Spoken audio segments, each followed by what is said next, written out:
Daming followers yan si Poknat, puro follow lang. Puro follow, walang watch. Boss, bakit nanghihingi ka ng pangkape? Kasi pag hindi ako nanghingi, ano kikitain ko? Wala.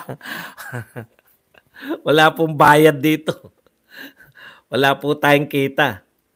Diyan po kami kumikita. YouTuber po kami, nagpapasweldo sa amin si YouTube. Yan. Isa po yung ads, tapos yung pakape nyo. Yan po. At least nagtatapat tayo sa inyo. 1K bigay nyo kay Buds. I'm sure nalilitan yan sa 500. Shout out. Ano nalilitan? Malaki na nga yan. Dito sa boxing, wala nagpapakape rito. Malaki na yan dito. Boss Buzz, pinagpapantasyan mo ba si Andrea Brillantes? Sino namang hindi nagpapantasya dun? Pucha, di ba? Yan ang modern day. Tsaka maganda sa kanya. Pinay na Pinay. Hindi po siya, di ba? Hindi siya tisay.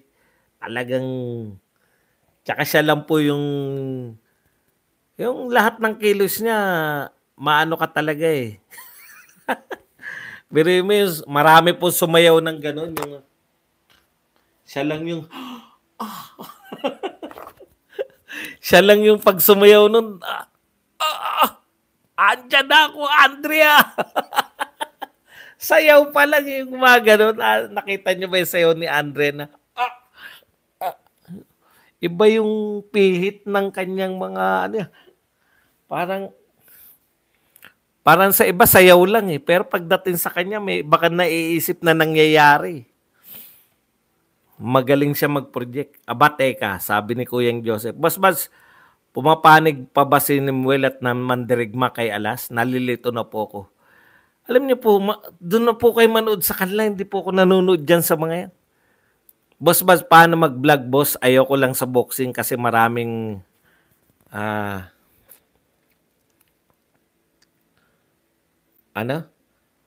ayoko lang sa boxing kasi maraming maris sa boxing. Boss, sana matulungan mo ko, Boss Buds. Felipe Opiala. O, Felipe, makinig ka. Ganito lang ang pagbablogs. Una, depende yan sa edad mo. Di ba?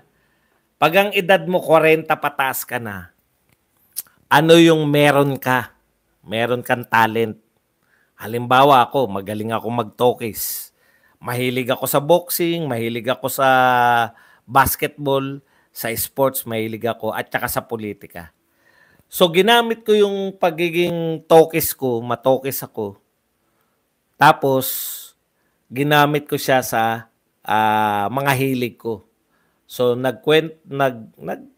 nakipagkwentuhan ako sa inyo sa boxing sa paraan na nakakaengganyo. Paano po yun? Ginagawa ko na po itong ganitong paraan ng pakikipag-usap. Pag ako po yung nakikipag-inuman noon. Di ba? Noon nga, wala nakikinig sa akin, magpapainom pa ako eh. Para may makinig lang sa mga aking mga sinasabi sa basketball, sa boxing, at saka sa politika. Ayan. Hilig mo eh. Hilig mo yun eh. Meron kang talent, tsak may talent ka eh.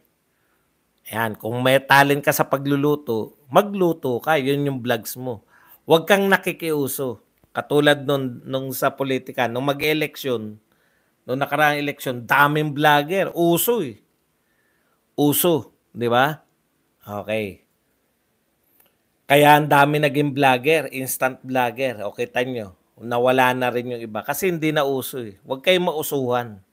Ngayon, nung hindi na uso, pagka politika kasi, yung sa kampanya, naroon sila, sama-sama sila dun.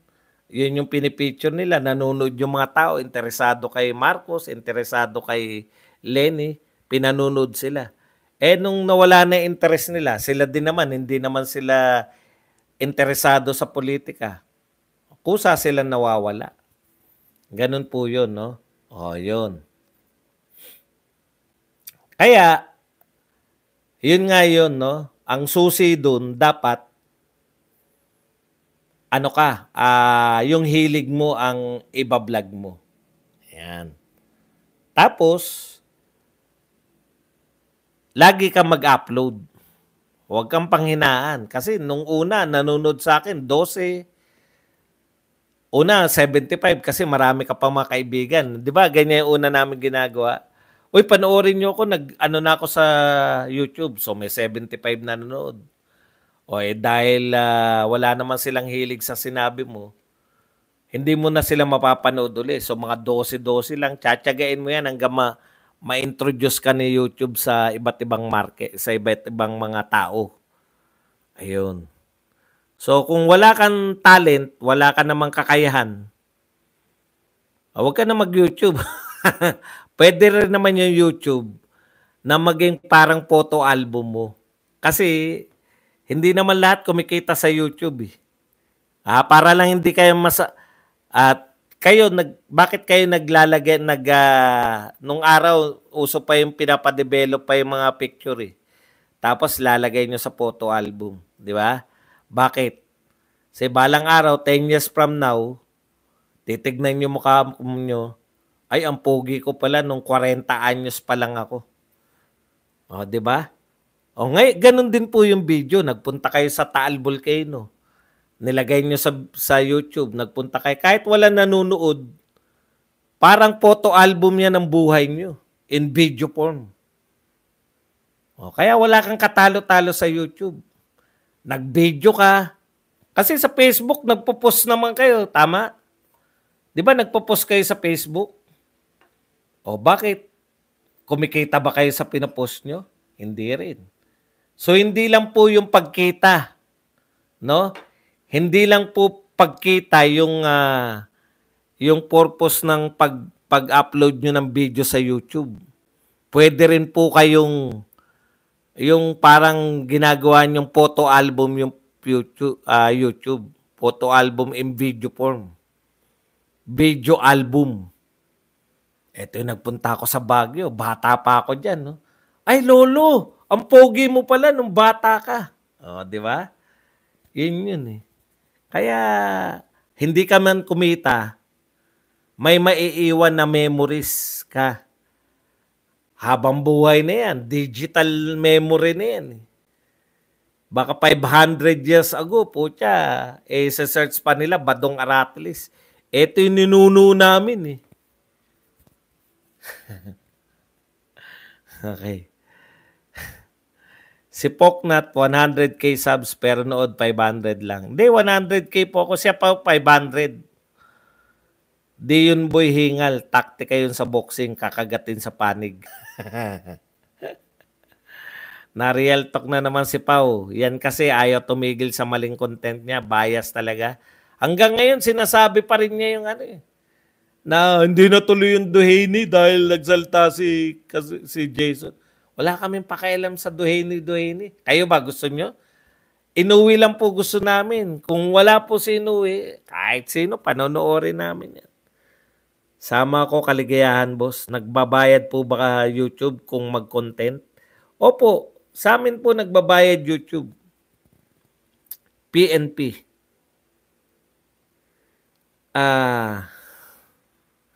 Di na talaga ako nakikinig kay Poknat, nakakantok talaga imbis na may magawa pa ako iba.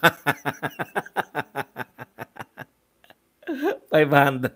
Mas sobrang busy mo na, di ka na ata nakapagbalbas. Kumpara kay Pau, di bali na, basta sa'yo nakakapagpatawa ka. Basta happy kami pag nanonood kami sa'yo dito sa Himalayan Negros. Kami. Ayan.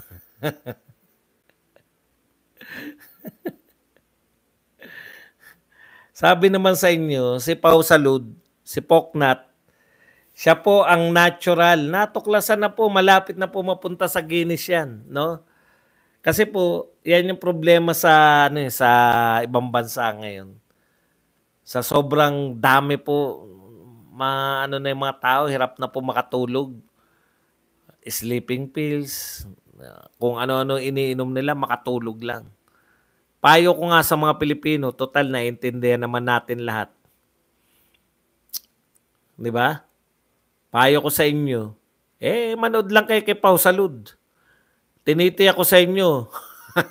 Ilang minuto pala, tulog na kayo. YouTube is love, but instead of better, some fools making it bitter. a bitter place. Yan. Kailan title eliminator ng idol nyo, yung big announcement, March na. Kayo lang naman naiinip eh. Alam namin may laban sa May. No? Willing to wait kami. Kasi kami, tiwala naman kami sa promoter niya. Kayo kasi, alam nyo kung ano yung purpose nyo. Yan, mang-asar. March na, wala pa ba announcement? Babanat na naman kayo kagad. Wala naman kayo laban na yan. Kanya ganun. Wala po kaming pakialam. Wala na kaming pakialam. No? Alam nyo, sa totoo lang, sa dami na hindi na effective yung paninira nyo eh. Alam nyo kung bakit? Mayat maya na eh. Paulit-ulit nila yung paninira nyo. Ano yung paninira nyo? Si Cuadro Alas, buhat ng, si Cuadro Alas, buhat ng umalis sa MP promotion, wala na nangyari sa karir. Kasi yung kapatid niya, yan ang nagpahamak sa kanya, kangkungan na.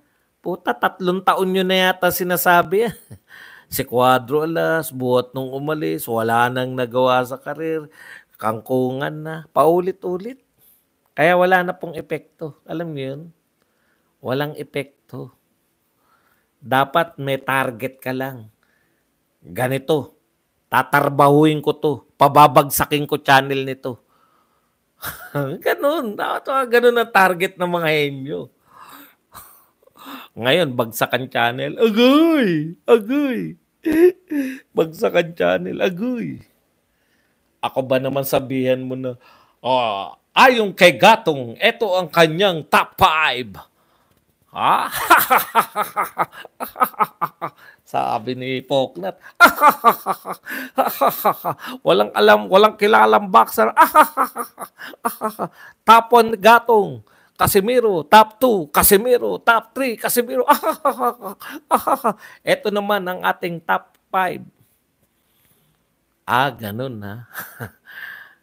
Ganun pala.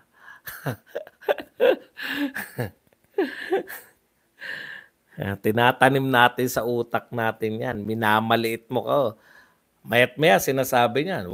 Kita mo, wala pa rin nangyari sa channel niya. Maliit pa rin. Malaking channel ka. Naalala ko noon, binastos mo daw si Ahas Nietes ayon kay Pau. Musta namang ginagawa niya ngayon sa Filipino Champ? Kayo na po magpasya kung binastos ko. Nariyan naman yan eh. Ano niyo lang. I-search nyo lang. Badong Aratlis, Donnie Ahas Nietes. Tignan nyo po. Ikumpara nyo po. Nagtanong lang ako ron. Ito baka tamad kayo mag-research eh. Tinanong ko lang, bakit Ahas pangalan mo? May inahas ka na ba? Asahabang tanong yun. Kung sumagot siya ron, di okay na kami sana. Ganun lang po mga tanong ko eh. Boss Bas, mahigitan mo ang Pauka Sports. Hindi ko naman po, matagal ko na po nahigitan. Ang usapin po dito sa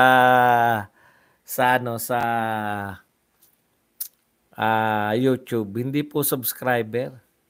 Ang usapin po dyan, yung viewership. Sabay ba kami? Sabay kami ngayon? Ilan ako? Ilan siya?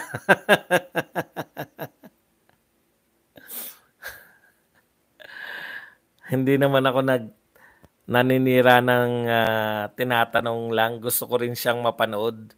Kung nasa prime pa rin siya, kung kaya niya talaga si Inoue. Alam niyo yung mga prime na yan. Alam niyo sa totoo, pauso na naman nila yan. Wala na sa prime si Cuadro Alas. Isa pa yan, di ba? Utot niyo. Kung wala na si prime, sa prime, nilabanan na yan Inoue. Totoo ba balita? Yan. Paanong binastos? Di lang magets ni Ahas yung tanong. Boss Buds, prediction, Beterbiev versus Bivol. Siyempre, Beterbiev tayo dyan. Napanood ko yun, angasan lang ng tanong yun. The thing about Pau is when it comes to other fighters, puro puri, kahit back-to-back losses at knockout pa sometimes. Pero when it comes to Cuadro Alas, nag-draw lang, hindi na tumigil sa kakakritik. He really hates him. Alam niyo naman kung bakit eh. Kasi pinagsarhan na siya. No? Yung grasyang tinatamo niya kay Cuadro Alas, sinara na magkapatid. tigilan na natin yung paggagamitan. Sabi siguro ng magkapatid, tigilan mo na nga kami sa panggagamit mo sa amin. Wala ka na mahihita sa amin. Kuya Badong, 1 dekada ng 1 million subs ni Bad Ratles Boxing Channel. And then, sasabihin niya, neutral siya. Like, come on, Pao. I'm not 9 years old anymore. Yan. Kita nyo naman, si right it left, ha. Nakakatawa na nakakaawa si Pao ngayon kung sino-sino ang guest. Tune-up fight. Hindi na tune-up ang tawag sa madaming laban ni Casimiro. Yan lang talaga makukuha niya na laban sa estado ng Casimiro. Okay na yan. Kahit na anong pang-insulto pagawin mo, Alvin. Ikaw ba, kumikita ka ba sa pang-insulto mo? Ako sa pagtatanggol ko, kumikita ako. Ikaw sa pang-insulto mo, kumikita ka ba?